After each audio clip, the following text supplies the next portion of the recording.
Thank you, Marjorie, for your kind words. In fact, you made me want to meet this person you just introduced. Can you please make the connection?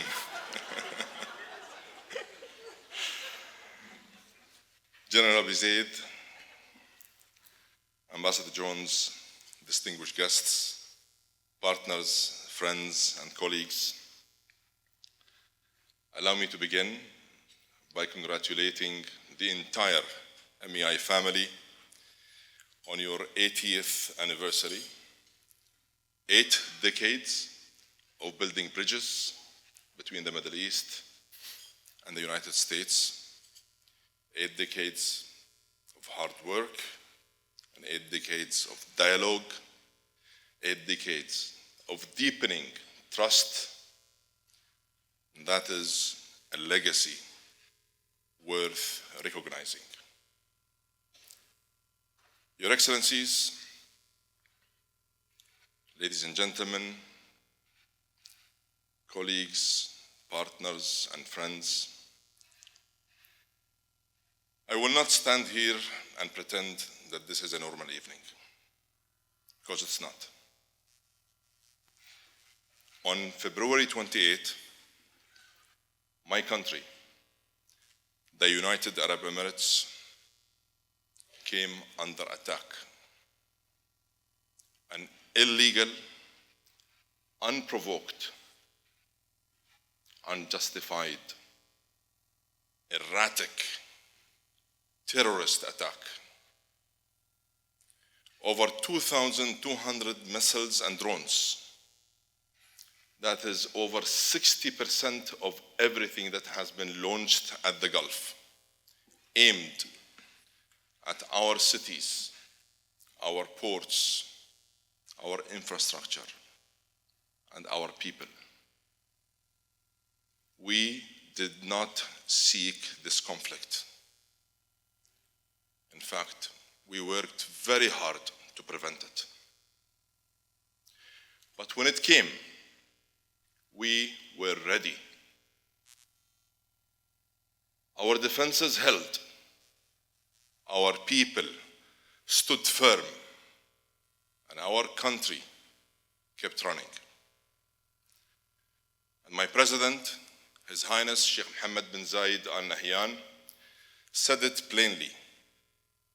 The UAE is no easy prey, and we will emerge stronger than before.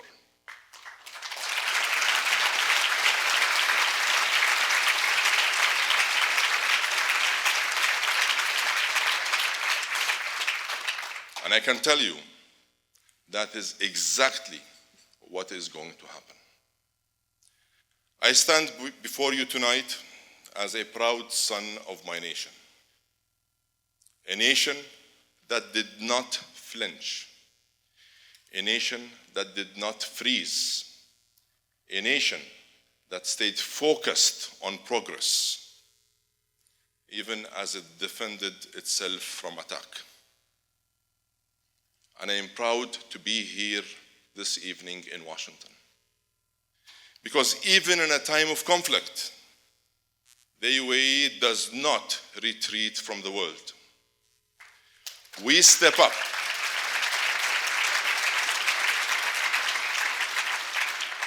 We step up, we show up, and we continue to build bridges. Iran wanted to export fear. Instead, they exported clarity. And it gave us the opportunity to show the world who we really are.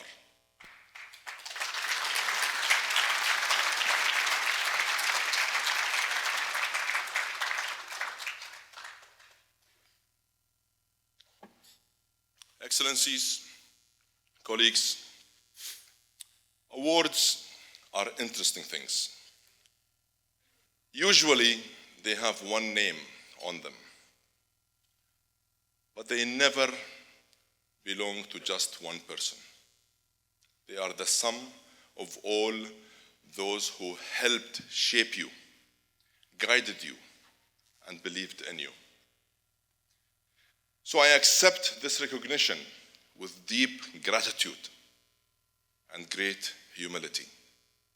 Yet, I honestly cannot accept it from myself alone. Everything I know about leadership, I learned from one person, His Highness Sheikh Mohammed bin Zayed Al Nahyan.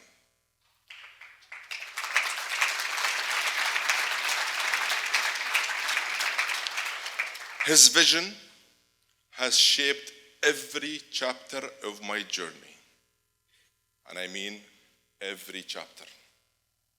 His Highness does not talk about leadership. He embodies it, performing under pressure, delivering stability when it matters most, protecting all people from harm, citizens, residents, and visitors alike, and ensuring the nation keeps moving forward, no matter what. And here is what I find remarkable, that leadership did not stay at the top. It moved through an entire nation. We see it in our armed forces, our civil defense, who are keeping the country protected and safe under sustained attack. We see it in nurses who stay at their posts while missiles and drones fly overhead. We see it in engineers who keep the lights on when it has been easy to stop. No one ordered them to be brave. They simply were.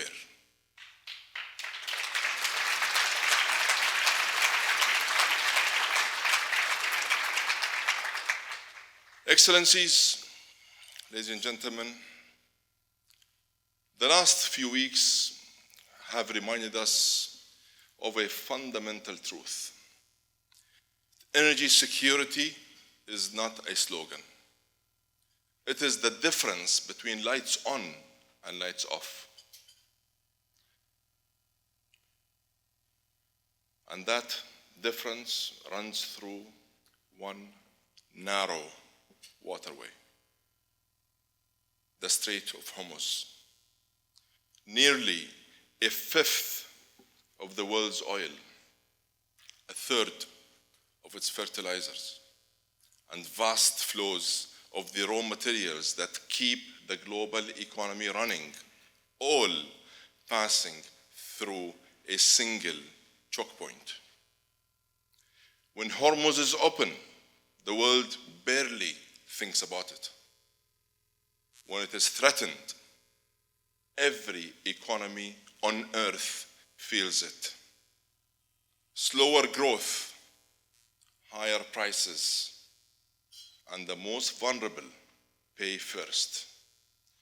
So let me repeat what I said on Monday, because it bears repeating. Weaponizing the Strait of Hormuz is not an act of aggression against one nation. It is economic terrorism against every nation, every consumer, every family that depends on affordable energy and food. When Iran holds Hormuz hostage, every nation pays the ransom.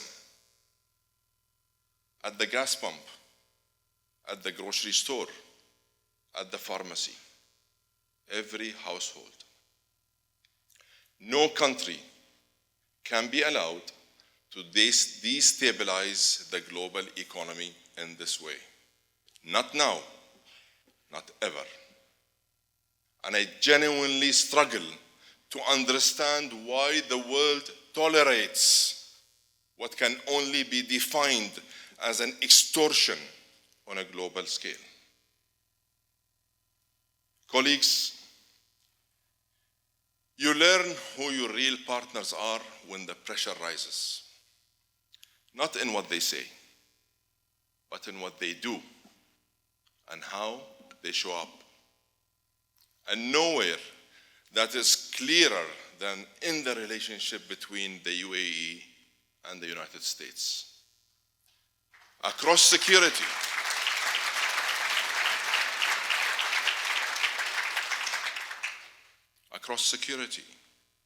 trade, investment, energy, technology, healthcare, education, and much more. Our partnership is one of conviction. It is a partnership of true commitment. Our partnership is not out of convenience. Our partnership is tested in peacetime and proven under fire. And partnerships like this matter now more than ever because our region stands at a crossroads. Two futures are competing for the Middle East. One exports instability. The other one builds industry. One invests in proxies. The other invests in progress. One seeks to build bombs. The other seeks to build bridges. And the UAE made its choice a long time ago. We chose openness over isolation, dialogue over discord, commerce over conflict. I said a moment ago that you learn who your real partners are when the pressure rises. The same is true for nations. Pressure does not build character, it reveals it. So if you allow me a moment, I would like to convey this message to His Highness Sheikh Mohammed. Your Highness, over the past weeks, in many conversations with UAE visitors and residents, and with leaders, investors, partners, colleagues from around the world, including here in Washington, one message has been consistent. The world now knows exactly what the UAE exemplifies: wisdom, integrity, dignity, resilience, and compassion. This is your vision brought to life. This is your leadership in action. This is what the world witnessed when it mattered most. And this is the consistency of character that defines the UAE. So tonight, I accept the Middle East Institute's Distinguished Leadership Award on behalf of a nation that builds, a nation that partners, and a nation that steps up and shows up when it matters most. In closing, allow me to thank my family, my anchor for always being there for me. I also want to acknowledge the many partners, mentors, colleagues, and friends in this room here tonight. Some of you have been with me since the beginning, and some of you joined along the way. All of you have shaped whatever success I have had. So from the bottom of my heart, I thank you. I will treasure this, but more than that, I will treasure the relationships that made it possible. I thank you.